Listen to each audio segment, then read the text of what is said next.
ముందుగా మా పాఠశాలలో గత సంవత్సరం ప్రధానోపాధ్యాయునిగా ఇచ్చేసినటువంటి మా విజయలక్ష్మి మేడం గారు పాఠశాల పర్యవేక్షణలో తమదైన పంథాను అనుసరిస్తూ పాలనా దక్షురాలిగా విజయ పరంపరలో దూసుకెళ్తూ అధికారుల మన్ననలను పొందుతూ పాఠశాలలో బాధ్యతలు తీసుకున్న తొలి సంవత్సరమే 10వ తరగతిలో 100% ఫలితాలు వచ్చేలా కృషి చేసి ఉపాధ్యాయులందరినీ సమన్వయం చేసి విద్యార్థులందరూ సక్రమ మార్గంలో నడిచేలా సరైన రీతిలో విద్యాబుద్ధులు గడిపేలా అనుక్షణం పాఠశాల గురించే పరితపిస్తూ అన్ని రంగాల్లో విజయం సాధిస్తూ సార్థక నామధేయురాలిగా మా పాఠశాల మూల స్తంభమైనటువంటి శ్రీమతి టి విజయలక్ష్మి గారిని సభాధ్యక్షురాలిగా వేదికపైకి ఆహ్వానిస్తున్నాం. మీ అందరి కరతాళ ధ్వనుల మధ్య మేడం గారు వేదికను అలంకరించాలని కోరుతున్నాను.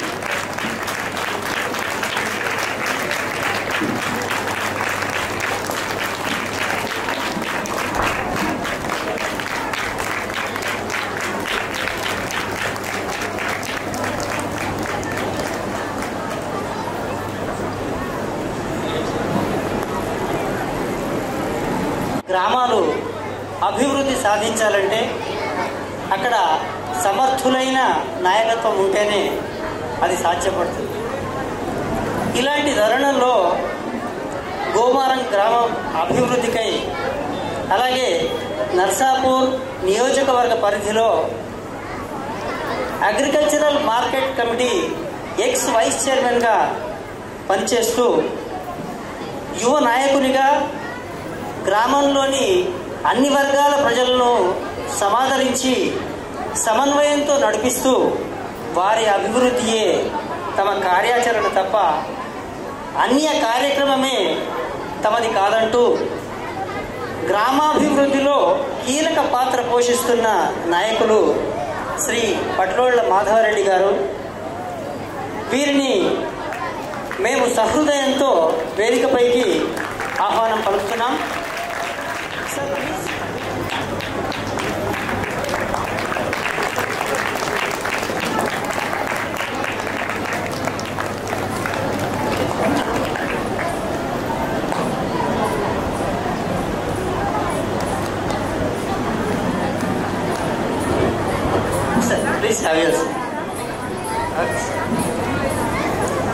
తోబుట్టూలు కాకపోయినా అనుదినం కలిసిమెలిసి తిరుగుతూ అన్నదమ్ముల వలె మెలుగుతూ గోమారం గ్రామ నాయకులు పూరితంగా మాజీ ఉప సర్పంచ్ గారిని వాత్సల్యపూరితంగా వేదికపైకి ఆహ్వానిస్తున్నాం.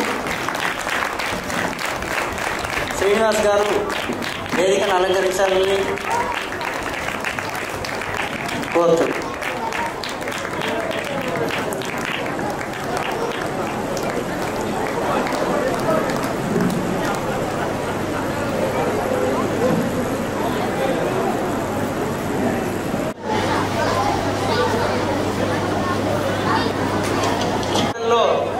భయరహితంగా తమ భవిష్యత్తుకు బాటలు వేసుకుంటారని ఆ ఉద్దేశంతో ప్రభుత్వంచే ఏర్పాటు చేయబడ్డ మా పాఠశాల అభివృద్ధిలో కీలక పాత్రను పోషిస్తూ తమ కార్యదీక్షతో కర్తవ్య నిర్వహణ చేస్తూ అవసరమైన సందర్భంలో శ్రీ కిషోర్ కుమార్ గారిని ఆత్మీయంగా వేదికపైకి ఆహ్వానిస్తారు.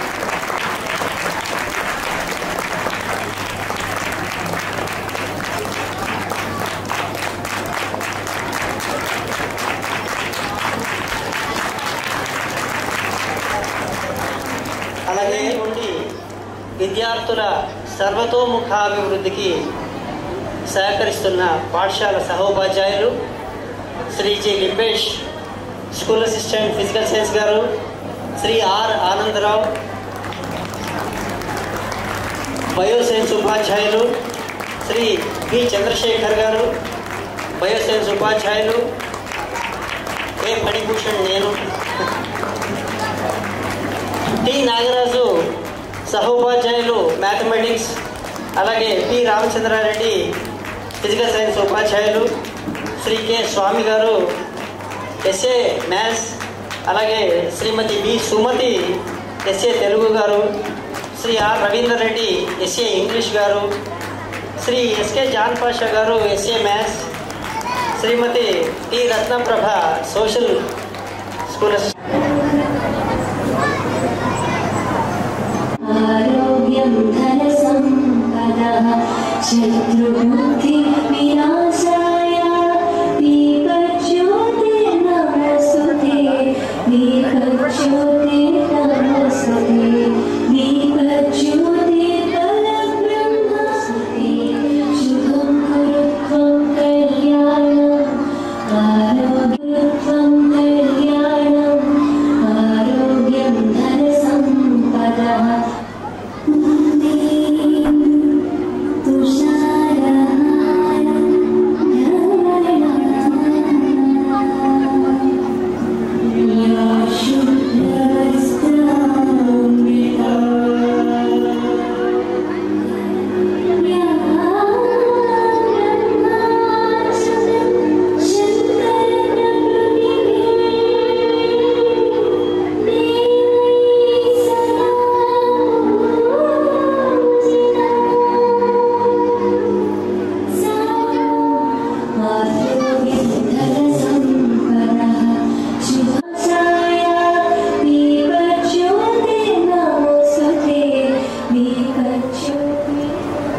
పెద్దలంతా వారి వారి స్థానాలను అలంకరించాల్సిందిగా కోరుతున్నాం.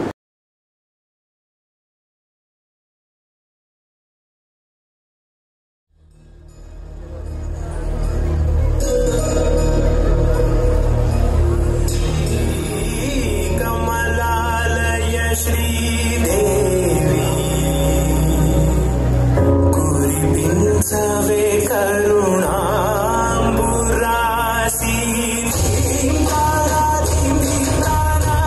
చతుర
చూస్తూ చెత్త వాగుడు వాగే శత్రు సేనలకు రంగంలో నా పదునెక్కిన కరవాలంతో బదులిచ్చి పొలిమేరలు దాటేలా ఉరికిచ్చి నా సైన్యాన్ని గెలిపించి నా సత్తా ఏంటో చూపించి ఎగతాళి చేసిన నోళ్లతోనే జయహో వీర నారిమణి అంటూ వినయంగా తల వంచి పొగిడేలా చేసిన తెలుగు బిడ్డను, సువిశాల కాకతీయ సామ్రాజ్య చరిత్రలో ధృవతారగా వెలిగిన మహారాణిని, గణపతి దేవుని గారాల ముద్దు బిడ్డను, రాణి రుద్రమ్మదేవిని. మా తండ్రి గణపతి దేవుడు తనకు పుత్రులెవరూ లేనందున నన్ను ఆడపిల్లలా కాక అచ్చ మగపిల్లవాడిలా రుద్రదేవుడు అని నామకరణం చేసి కత్తిసాము గుర్రపు స్వార్లతో పాటు సకల కళా విద్యలు నేర్పించి పట్టాభిషేకం చేశాడు. సింహాసనంపై ఒక స్త్రీ కూర్చుంటే ఓర్వలేని నీచులు నికృష్టులు అయిన కొందరు సామంతులు, మా దాయాదులు ఏకమై కుట్రలు కుతంత్రాలు పన్ని తిరుగుబాట్లు లేవదీస్తే నా భుజశక్తితో ధీయుక్తితో సమర్థవంతంగా అన్నిటిని అణిచివేసి తెలుగు జాతినంతా ఏకం చేసి దక్షిణ పథంలో సువిశాల కాకతీయ సామ్రాజ్యాన్ని స్థాపించాను. మా ఓర్గలు రాజ్యంపై కన్నేసి 8 లక్షల మంది సైన్యంతో దాడి చేసిన దేవగిరి యాదవరాజు మహాదేవుణ్ణి వీరోచితంగా ఎదుర్కొని రణరంగంలో నిప్పులు కురిపిస్తూ శత్రువుల గుండెలో సింహ స్వప్నమై నిలిచి తరిమి తరిమి కొట్టి నా పాదాల వద్ద మోకరిల్లేటట్టు చేసుకున్నాను.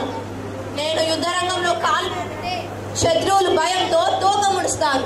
నా వీర గర్జన వింటే వాళ్ళపై ప్రాణాలు పైనే పోతాయి. రణరంగంలో ఎటు చూస్తే అటు నేను వీర విహారం చేస్తుంటే గడగడగడ వణికిపోతారు. నా 27 ఏళ్ల పరిపాలనా కాలంలో ఓర్గలను మహా సామ్రాజ్యంగా విస్తరించడమే కాక కళల కణాచిగా తీర్చిదిద్దాను. సంగీతం, సాహిత్యం, శిల్పం, నృత్యాలకు పెద్ద పీట వేశాను. పేరుని తాండవం ఆవిర్భవించింది మా కాలంలోనే. కట్టించిన కోటలు, చెక్కించిన శిల్పాలు, నిర్మించిన గోపురాలు ప్రాంతాలకు పారించి కుంటలన్నీ నింపి బీడు భూములను సస్యశ్యామలం చేశాను. పల్లె ప్రజల మోమున చిరునవ్వులు పూయించాను. నా కళ్ళ సరైన వైద్యం అందక ప్రసవ వేదనతో ఓ మాతృమూర్తి మరణిస్తే ఆ వేదనతో తల్లడిల్లి మరే ఆడబిడ్డకు అలాంటి పరిస్థితి రాకుండా రాజ్యమంతా ప్రసూతి వైద్యశాలలు ఏర్పాటు చేయించాను. రుద్రమ్మదేవి కేవలం ఒక వీర వనితే కాదు, అమృతమూర్తి అని ప్రజలందరి చేత కొనియాడబడ్డాను. పాలన అంటే రుద్రమ్మదేవిదే అని తరతరాలు చెప్పుకునేటట్లు అమ్మలా కమ్మని పాలన అందించాను. ఒక పక్క పౌరుష పరాక్రమాలకు, మరో పక్క ప్రేమ ఆప్యాయతలకు మా తల్లి. ధన్యవాదాలు.